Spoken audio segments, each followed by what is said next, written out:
Well, good morning and welcome back to the Broadcast Retirement Network. I'm Jeff Snyder, and this is BRN AM for Thursday, July 9th, 2020. And our top stories today, the Department of Labor proposes new rules around ESG investing, and we'll talk about key takeaways for record keepers and investors alike.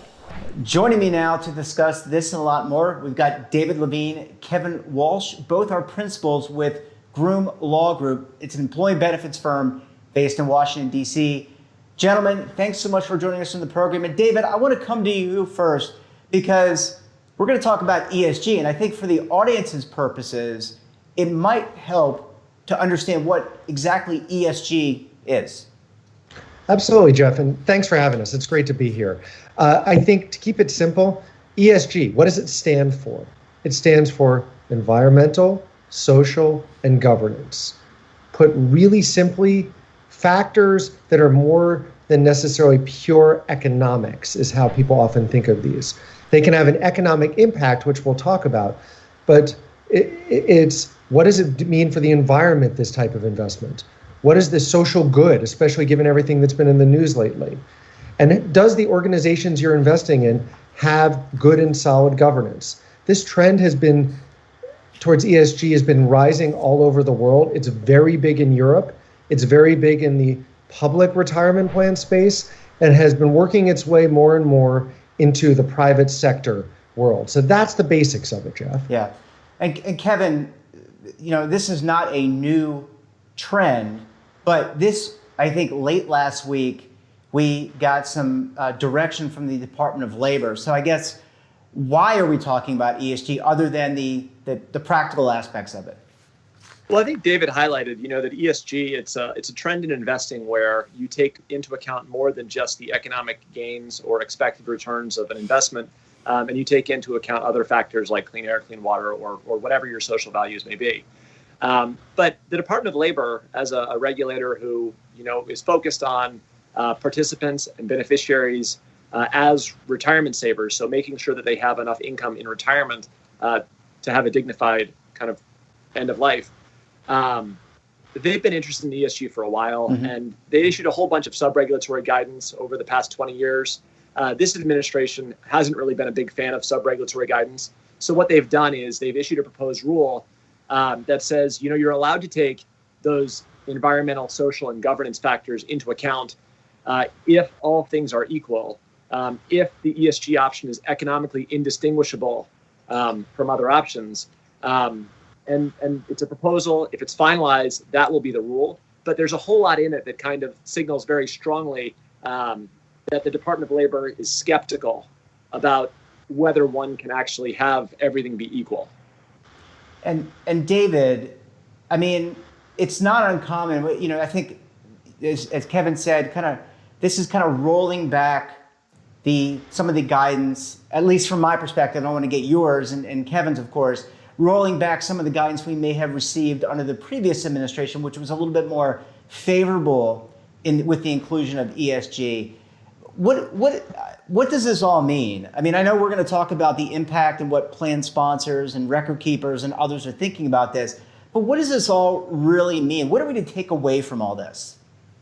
I think what we take away is that the Department of Labor is trying to put a finer point on how these rules work and sort of stop the yo-yo back and forth between Democrat and Republican administrations.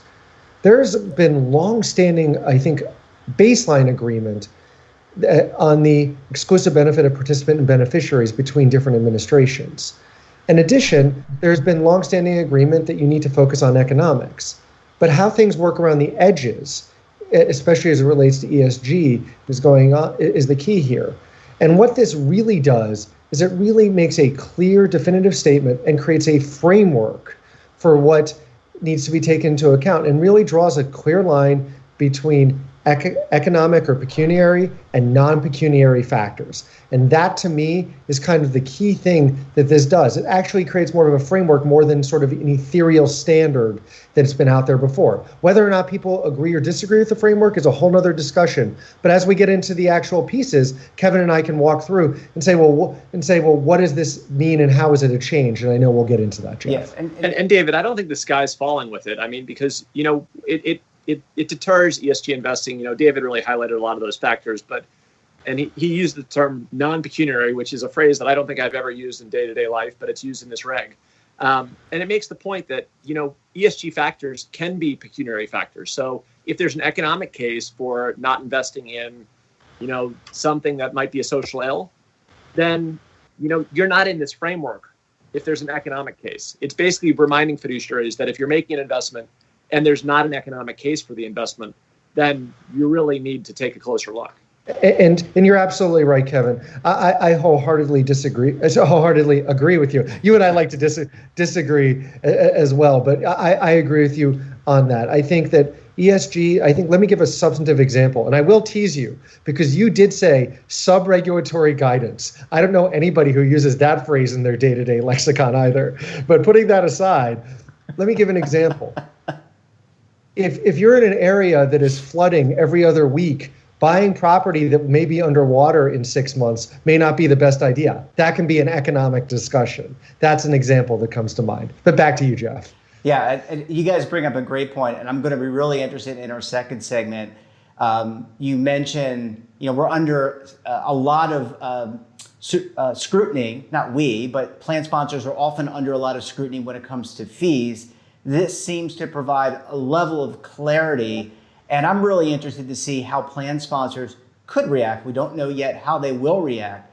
So guys, I want to take a very quick break, and when we come back, we're going to assess more of the impact and what plan sponsors and record keepers could do going forward. So stay tuned right here on BRN AM.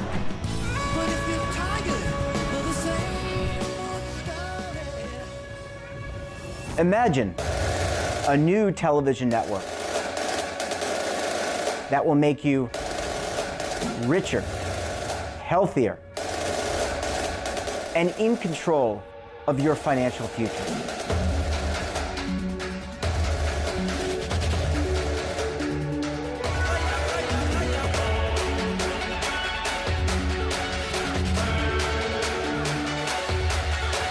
This network is for the policewoman in Nashville, Tennessee, the baker in Dubuque, Iowa, the teacher in Lexington, Kentucky.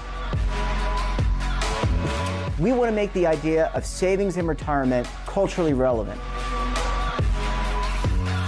But what do you see as a defining issue of the midterms, especially for the smaller businesses? I mean, they are the lifeblood of the American economy.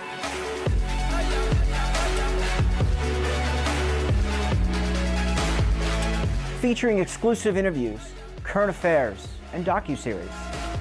33 years old, you retired early. The philosophy is money only matters if it helps you live a life that you love. But you got to start thinking about retirement as soon as you get in. The Broadcast Retirement Network will drive very high engagement with premium partnerships. So this isn't retirement and savings for your parents or grandparents. This is for all Americans. And we're going to change the way you think about money.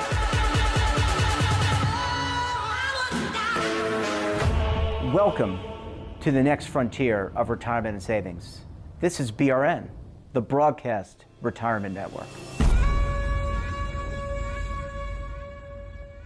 The windows on our homes, they protect us and the ones we love, but they do much more. At Renewal by Andersen, making your home more comfortable is at the center of every window we make.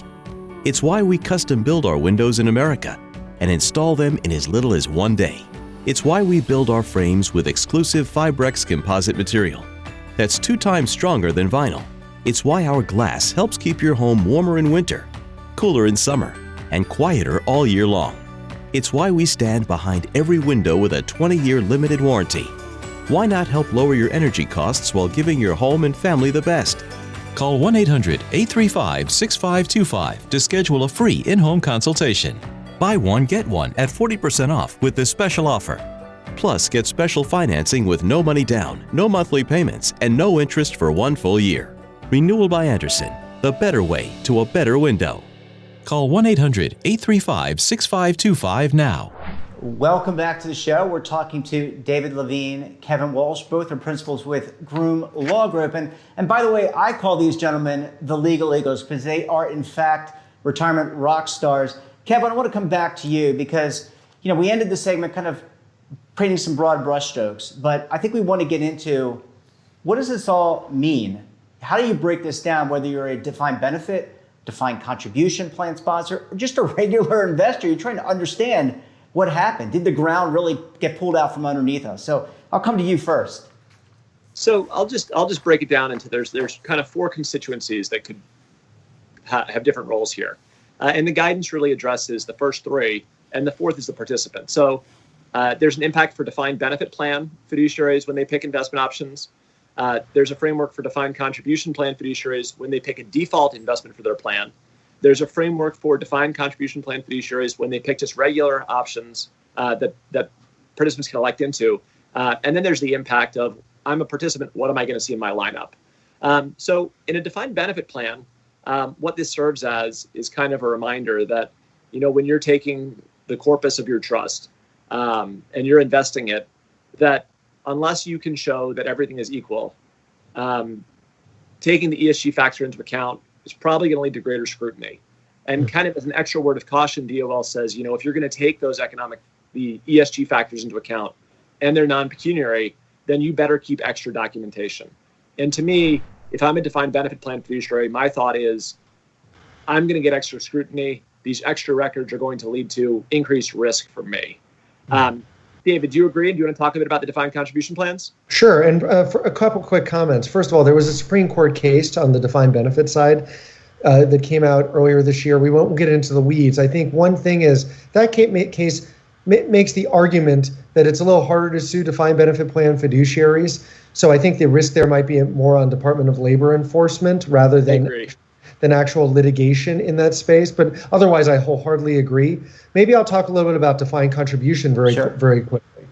In the defined contribution space, the Department of Labor creates some proposals there and sort of tries to put some finer points on. Basically, they say that the fiduciary should use really objective risk return criteria. So in other words, really objective criteria and monitor all investments in the plan. I think this is a basic concept of you can't just say we're going to have an ESG investment and treat it like a separate bucket. There's a consistent standard that applies. And the fiduciaries need to also carefully document their selection. Now, in some of the preamble, the sort of introductory wording on the proposed guidance would sort of says we're not trying to create a whole new framework, but it does sort of remind people you need to document. There's a whole debate on this. We'll get into it when we get to our takeaways section in a moment. But I think those are kind of two core items to deal with here. Kevin, do you want to talk maybe a little bit about the consideration of ESG in a default investment at this point? So, I mean, it talks about it as a default, and it talks about it in kind of an option that you'd have to affirmatively pick.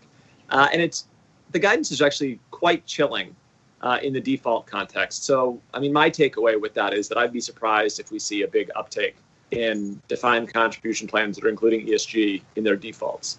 Where we might see some uptake, and even partially based on this guidance that we've described as really not being favorable to ESG, is that if you're a plan fiduciary, you may look at this guidance and you may think that this provides a pathway to creating an ESG option that your employees could affirmatively opt into. So if you're an employer and you know that your workforce is very interested in certain social goals, if you're trying to attract a population, millennials is the one that I constantly hear thrown around as wanting ESG options, then the Department of Labor's guidance may provide a way that you can put one thing on your plan's menu of investment choices that really is a home for that audience. I agree with you wholeheartedly, Kevin. I think the guidance, some people view it as a negative, but I think it really does create a path for having an ESG option as a designated investment alternative, even if it's not the default investment in the process. And the way I'm listening to you gentlemen talk, I mean, I don't hear you throwing cold water on ESG. And so those that are in the ESG, movement or working with ESG funds, I mean, I think you mentioned, David, documentation, very important. And one of the key elements of any fiduciary process is what's called the investment policy statement. Would the investment policy statement have any information in it about ESG factors and how to evaluate these types of investments in a retirement plan, whether it be defined benefit or defined contribution? Well, it's an interesting question, Jeff. I think first of all, investment policy statements are documents, for those who are not familiar, that basically say, this is how we review and monitor our investments, create a framework. There are different views out there. I think my personal view is short and sweet and aspirational rather than sort of dictating what you're going to do. Prescriptive gives you more flexibility, and I think that's shown up in the courts. I would expect that maybe some people will put some ESG and some have, but I think I would step very carefully. I'd still keep it broad and focused on the economic factors in your design. And even when you evaluate things, you do it. And I think, actually, Jeff, you're opening up a great question. And if you don't mind, I'll kick it to Kevin for a quick. Sure. Hey, you can have the show, David. The David Levine Show. Well, I'm kidding. It is not. But Kevin, maybe you want to talk about, if you're a plan level fiduciary, what you might think doing right now at this point. Any takeaways you'd give them? Yeah, I mean, if I was a plan level fiduciary and I was considering an ESG option, or if I had an ESG option in my plan, I would want to talk to my consultants. I would want to talk to the manager, and I would want to understand if there's an economic case to be made for the inclusion of those ESG screens or those ESG considerations. If there's an economic case to be made, I'd probably want to document that. If there's not an economic case to be made, I would want to think very carefully about whether it makes sense to reevaluate that decision.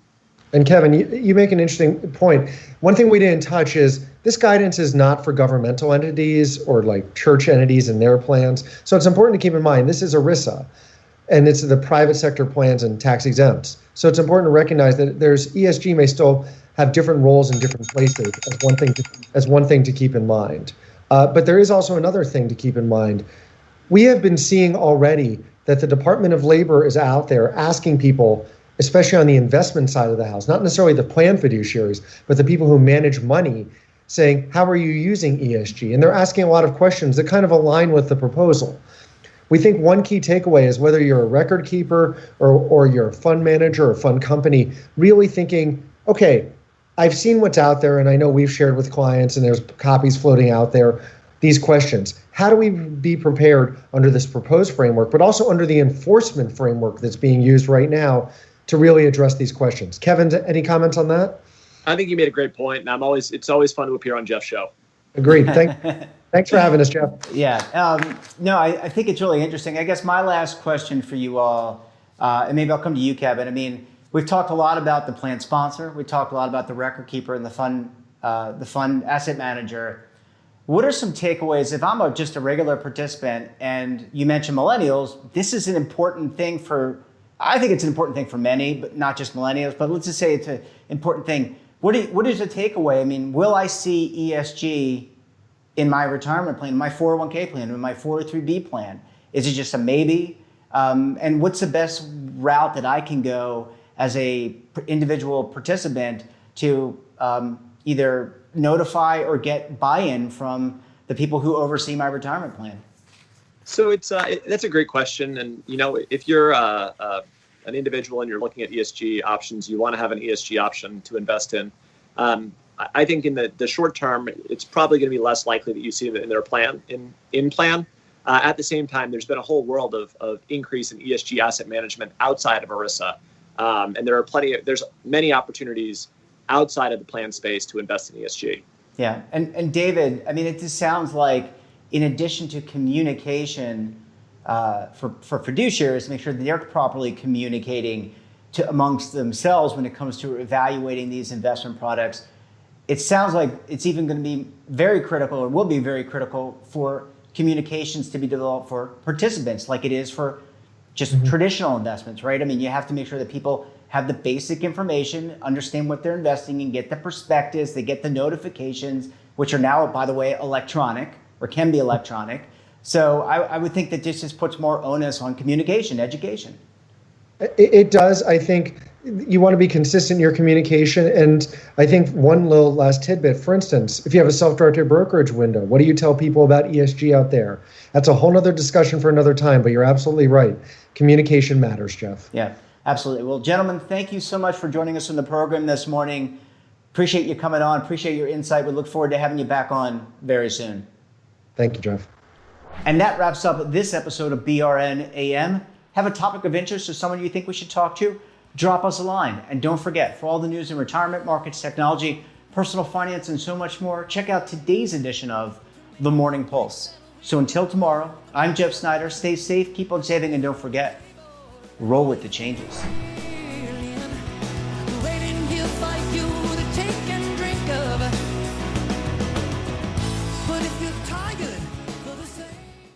Attention! The Centers for Medicare and Medicaid Services has officially authorized new benefits that Medicare Advantage plans may include. To get the benefits you deserve, you can call the Medicare Coverage Helpline. Hi, I'm Joe Namath. If you're on Medicare, this is important information. I called the Medicare Coverage Helpline and they instantly looked up my coverage. In this one simple call, they offered to enroll me in a plan that includes rides to medical appointments, private home aides, doctors and nurses' visits by telephone, and even home-delivered meals. The plan also includes dental, vision, hearing, and prescription drug coverage, all at no additional cost. Don't delay.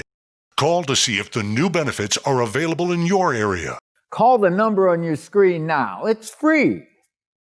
Call 1-800-757-1451. That's 1-800-757-1451.